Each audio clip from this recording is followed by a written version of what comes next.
Okay, how to add a list. So what we're going to do is we'll go to a blank line and then we're going to click on the list option. So this is, remember, if this isn't showing, you can just do a plus here to make it show and click on the list. Now I've got a list. So I'm going to start my list. I'm going to say go to add new post, add a title, add content. Now here's the thing. This list is a list of procedures, which means it should be a numbered list. It's a list that has to happen in order. If it doesn't have order, then it can be a bulleted list. But because it has order, it needs to be a numbered list. So what do we need to do? If I click here, you can see that I'm currently editing a list item. So this only applies to the list item. If I want to go to the parent item, I need to click on here. So if I click here to select the parent block, that's the full list block. Alternatively, I can go over to my trusty little document overview, and you can see if I'm on a list item, I'm down here, and if I click here, I go to the block.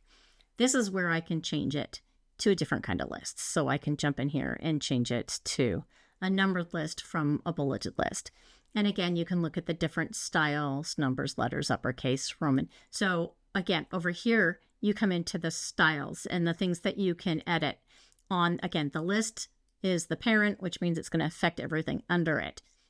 Here, you've got two things. You've got settings that are associated with the list itself.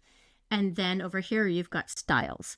And so this is where I can change things like the font size, the dimensions. I can put a border around the whole thing.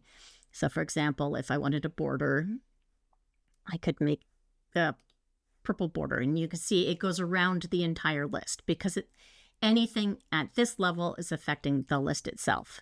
If I go down here, it only affects the list item. So if I put a border around it here, what you're going to see is a border just on that list item because that's where I put it. Now I'm going to go and undo those. But that is an example of how to add a list to the site. So that is the list block and what you can do with the list block.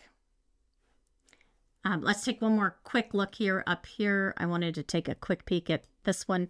Your settings over here for the bulleted list. You don't have as many settings for the bulleted list. You could make check marks or defaults.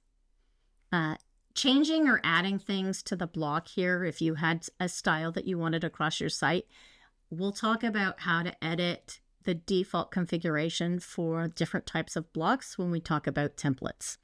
But for now, this is just for one of overrides. Then you can go and edit your formatting here. So that is a quick look at the list block.